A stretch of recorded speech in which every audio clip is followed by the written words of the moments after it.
Hello and welcome back to Exothermic Plays Games. I'm Exothermic and the date today is Tuesday, November 12th, 2024. I've been doing a countdown of my favorite video games of all time through each day of the year, and coming in at number 50 is Halo 2.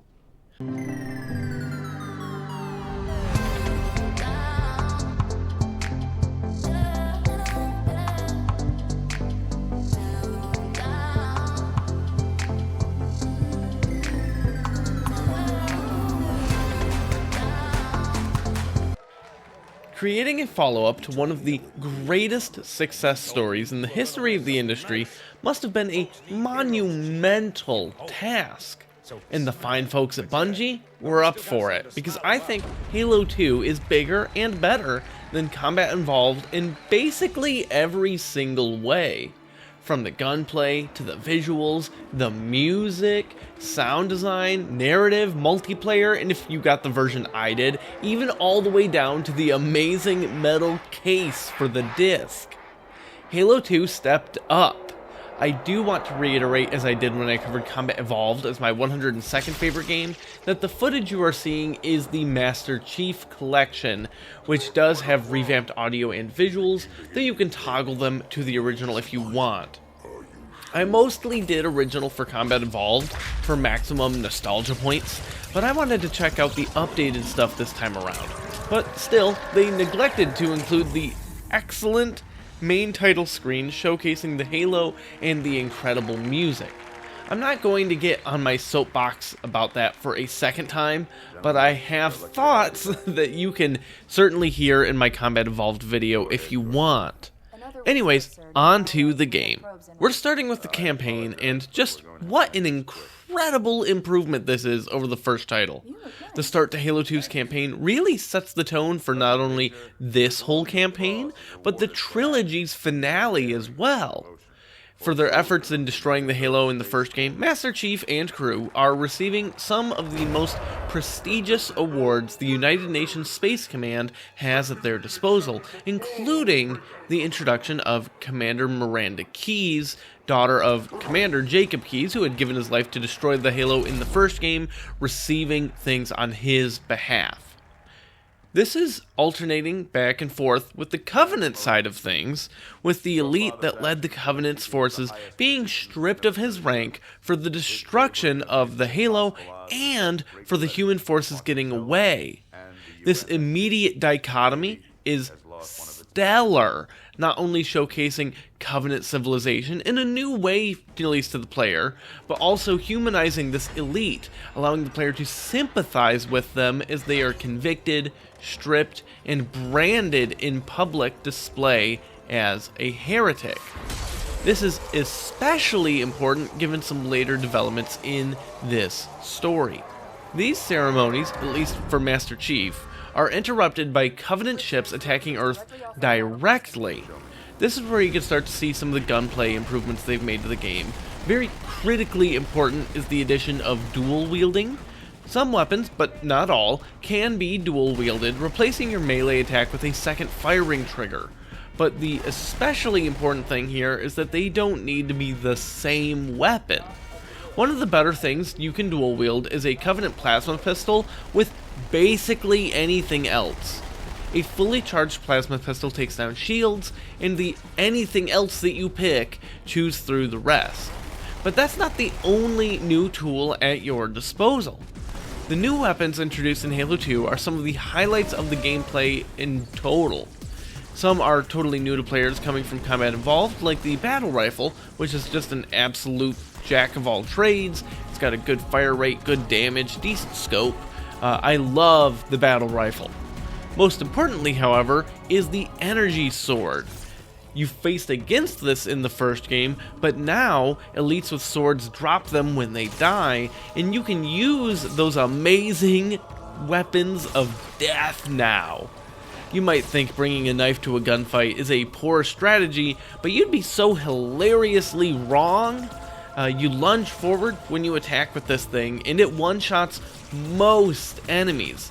It's powerful, it's fun, it's pretty. All around, it's just amazing.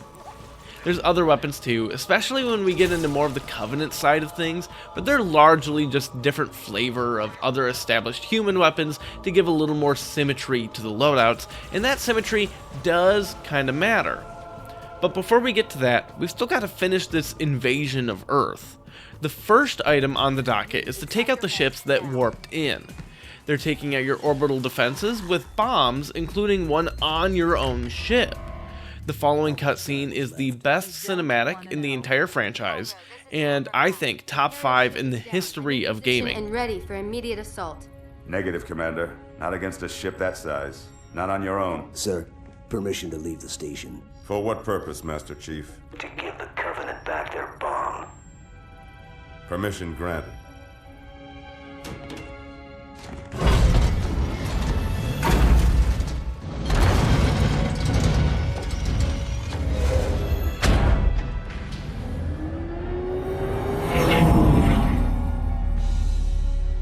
I know what you're thinking, and it's crazy. So, stay here. Unfortunately for us both, I like crazy.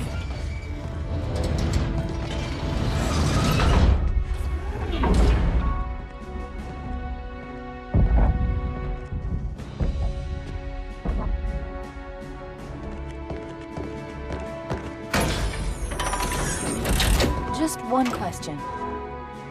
What if you miss? I won't.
Even just the line of, "to give the Covenant their bomb back," is just so outrageously badass. The game was already better than Combat Evolved less than an hour into it. This scene does also highlight some of the other narrative improvements to the game. The dialogue between Chief and Cortana feels far more personal, and Johnson's quippy one-liners are even quippier. The rest of this opening segment keeps up that energy as you go planetside to defend the city of Cairo. It's a slog as you move through the city streets, but I mean that in the best ways, and you get a lot of practice fighting things much, much bigger than you. The Covenant Scarab is a massive weapon of incredible destructive force. It's just so huge, towering over you, walking over buildings, pretty much getting to ignore that it's in a city as it fires giant laser beams at everything. And after spending enough time hiding and dancing around it, the opportunity arises to jump aboard and take it down from the inside in a way that only Master Chief could. After all that excitement, we check back in on our Covenant elite friend, who is meeting with the High Prophets, the leaders of their entire coalition. Though he was sentenced to death, they can choose the means and bestow upon him the sacred title of Arbiter, a nearly suicidal military rank, in order to send him into battle against the Demon, their name for Master Chief, and to do their other political dirty work. This is where cutscenes with them end for a while, because you get to actually play as the Arbiter. I really enjoy these parts of the game, in part because it's an excuse to do a whole lot of energy sword gameplay, but also because the political intrigue and machinations of the Covenant leadership are fascinating to me, and it's great to see how the dominoes fall. Like, there's all this infighting in the prophets themselves, combined with infighting with different species that make up the Covenant, combined with general misinformation across all the ranks involved, spiraling everything out of control as you and the people around you kind of start to come together to form your own little branch and coalition separate from everything else. The rest of the campaign is a super awesome back and forth of playing these two foils, Master Chief and Arbiter, in efforts to save their people. Chief is trying to take out the prophets of the Covenant, while the Arbiter is looking to protect sacred sites like the Halos and stop Chief's campaign, though they don't directly cross paths in this until way later. I do, however, want to mention that part of killing the Prophet of Regret involves jumping on his chair and just punching him a whole lot in the face, which is kind of hilarious. Anyways, through these diametrically opposed lenses, both Master Chief and the Arbiter slowly come to the same realization that the prophets are looking to weaponize the Halos is a misguided attempt to find spiritual salvation and wipe out the Flood. But, of course, we know, as the player, and also Master Chief knows this, that the Halos only kill all life the Flood could use as a host, but not the Flood itself. The Arbiter isn't really on Master Chief's side until he's captured by a big scary tentacle monster called the Gravemind, which is essentially the pseudo-leader of the Flood, as it's the only one really capable of sentient thought. It had captured Chief earlier, actually saving his life, but going forward, the two have to work together in order to sort of save the Flood. The Gravemind and their interests do align. The Flood don't want the Halos to fire, they don't want the Halos to fire. So they kinda work together in a very weird way that accentuates this already strange dynamic between the Chief and the Arbiter. At the end of all of this, you stop the Prophet of Truth from activating the newly found Halo, and it sets up the huge finale that is Halo 3. The campaign for Halo 2 is a ton of fun, with breathtaking action sequences on top of incredible level design, forcing varied combat, often with a more strategic approach, especially if you play the higher difficulties, and also the huge variety of what you get to do with the vehicles is way better than the first game. There was a lot of great Warthog segments in that first game, but not a lot of other interesting vehicle stuff other than the tiny little bit you get to do a cool tank thing. But really, that was kind of it, whereas vehicles play a much larger role this time around and are a ton of fun. But I did do this mostly on the lower difficulties for the sake of time. But I do want to mention that I have a lot of great memories doing the two-player version of the campaign, where just, your two Master Chiefs or two Arbiters, with my twin brother the day this game released, clearing it all in one very long sitting on Legendary together. But that's far from what I spent the most time doing. Halo 2 added online multiplayer, and while I didn't actually do a lot of that yet because we didn't have an Xbox Live membership, it definitely revolutionized the local meta at our game store. The flexibility in weapon options between just an expanded amount of them, but also the dual wielding created for a lot of unique things to try that varied from map to map, and while none of the maps were as incredible to me as Blood Gulch, I still maintain that that map is the best map ever.